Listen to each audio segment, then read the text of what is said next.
So this is just going to be a quick video about some of the different kind of face mask designs that are popular right now for the COVID-19 outbreak.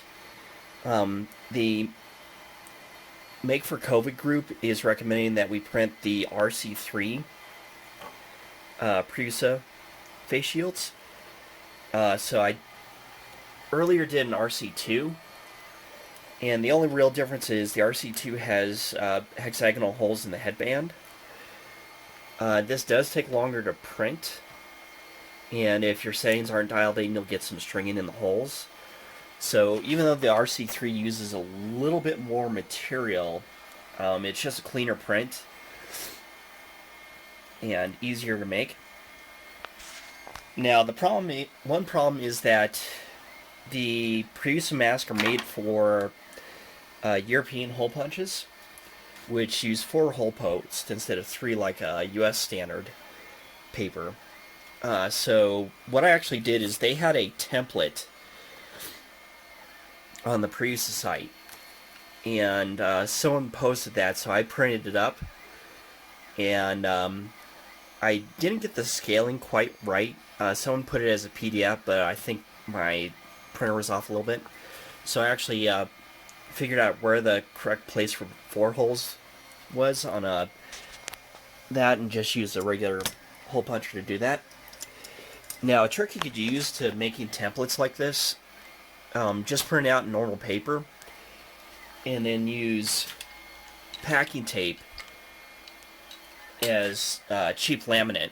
And so that's a good way to quickly laminate your laminate papers. And also, if you have a dry erase marker, you could actually draw on this, and it's a poor man's whiteboard. With our group, Make for COVID, we're not printing up the bottom stiffeners for these face shields. That saves a lot of time, but also, in my experience, you don't really need the stiffener at the bottom. So I've made 2 templates, one for the Prusa 4-hole design, and the other with 3-hole design.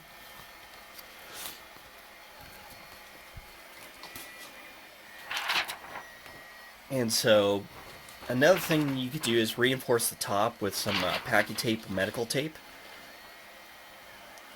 And that way it just lasts a little longer, and you don't risk tearing out the holes as much.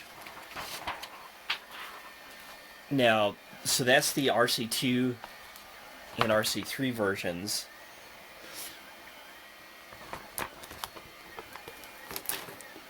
And a new face shield has come out on the National Institute of Health site, which I'll link below. This one addresses one of the concerns of the Prusa shields, in that it doesn't have a covering or some screen to go over the top. So this version does take longer to print, and I'll post a link below.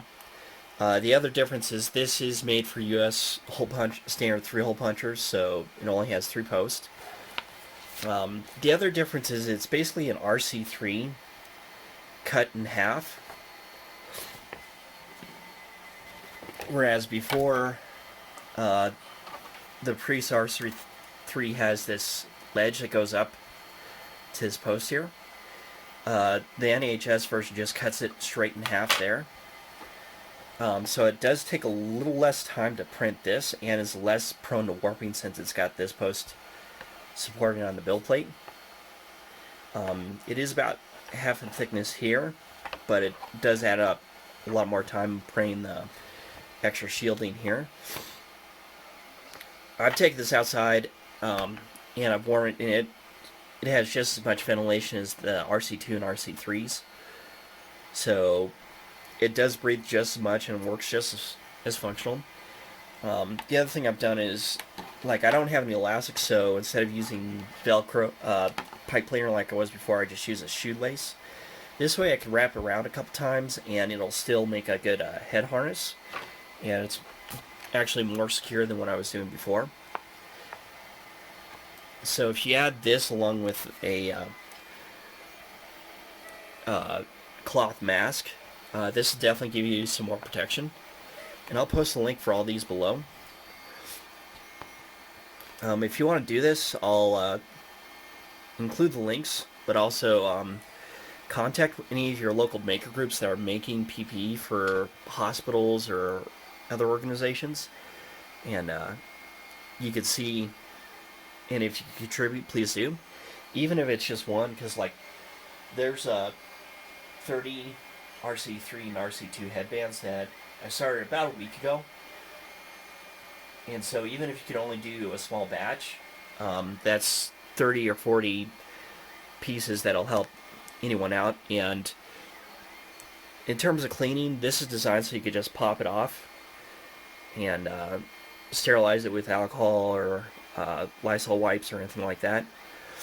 The other suggestion I got off the NHS website, which I'll post below, is that you could put some sort of medical tape or padding tape.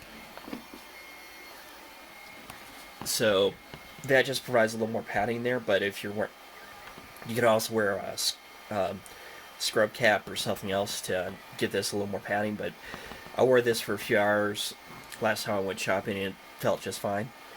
So if you wear this with like a hat or some other kind of head covering, that'll be great.